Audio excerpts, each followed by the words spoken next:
Dulu aku yakin banget kalau IPK tinggi itu solusi buat banyak hal.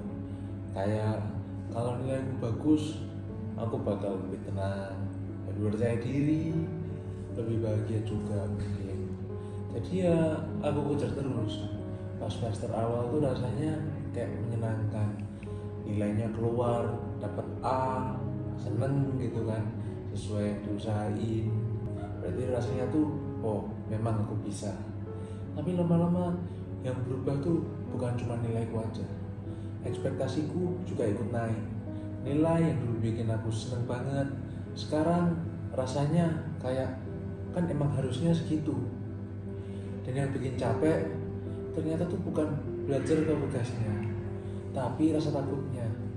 Takut kalau semester depan gak sebagus ini, takut kalau orang-orang tuh berharap lebih dari aku, takut kalau ternyata tuh aku gak sepintar yang mereka kira. Jadi dari luar tuh mungkin aku kelihatan kayak biasa aja, padahal di kepala isinya rame terus. Aku bukan tipe yang tiap semester nilainya bikin orang kagum. Dan jujur aja, ada masa dimana aku lumayan minder soal itu. Apalagi kalau lagi kumpul tes obrolannya mulai ke IPK, beasiswa, lomba, atau segala pencapaian yang udah mereka dapetin. Aku biasanya langsung jadi pendengar. Bukan karena gak tertarik, justru karena aku kepikiran, aku mulai bandingin diriku sendiri. Mulai mikir, kok mereka bisa ya?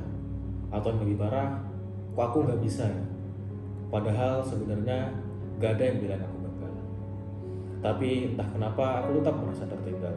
Dan makin sering aku bandingin diriku sama orang lain, makin susah juga buat melihat hal-hal yang sebenarnya udah berhasil aku capai.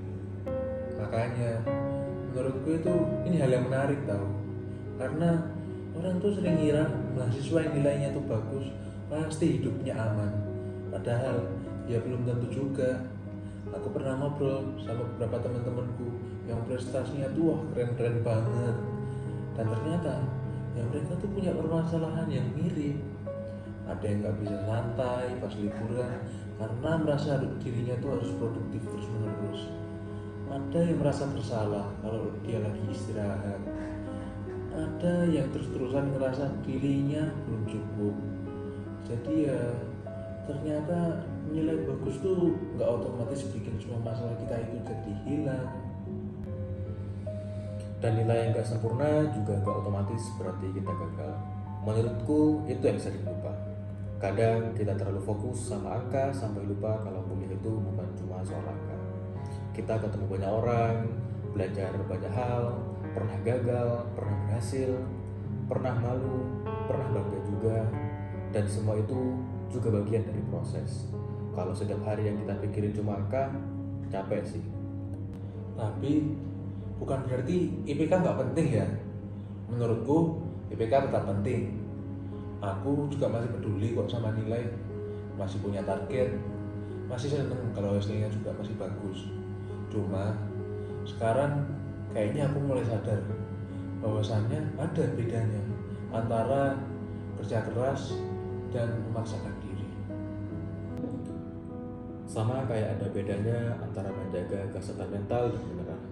Karena menjaga diri sendiri bukan berarti nggak punya ambisi, bukan berarti malas, bukan berarti nggak mau berkembang. Kadang cuma berarti tahu kapan harus berhenti sebentar sebelum lanjut lagi. Jadi mungkin hubungan antara IPK dan kesehatan mental memang nggak sesederhana yang kita kira. Ada orang yang nilainya tinggi tapi lagi capek banget. Ada juga orang yang nilainya bisa saja tapi sedang berjuang keras mempertahankan dirinya.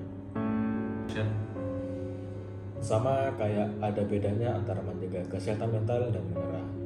Karena menjaga diri sendiri bukan berarti jadi nggak punya ambisi, bukan berarti malas, bukan berarti nggak mau berkembang. Kadang cuma berarti tahu kapan harus berhenti sebentar sebelum lanjut lagi. Jadi mungkin hubungan antara IPK dan kesehatan mental memang nggak sesederhana yang sering kita kira. Ada orang yang nilainya tinggi tapi lagi capek banget, ada orang yang nilainya biasa saja tapi sedang berjuang keras mempertahankan dirinya. Dan mungkin kita nggak perlu selalu jadi yang paling unggul, tapi setidaknya setelah semua tugas, ujian, praktikum, dan juga deadline itu selesai, kita masih baik-baik saja.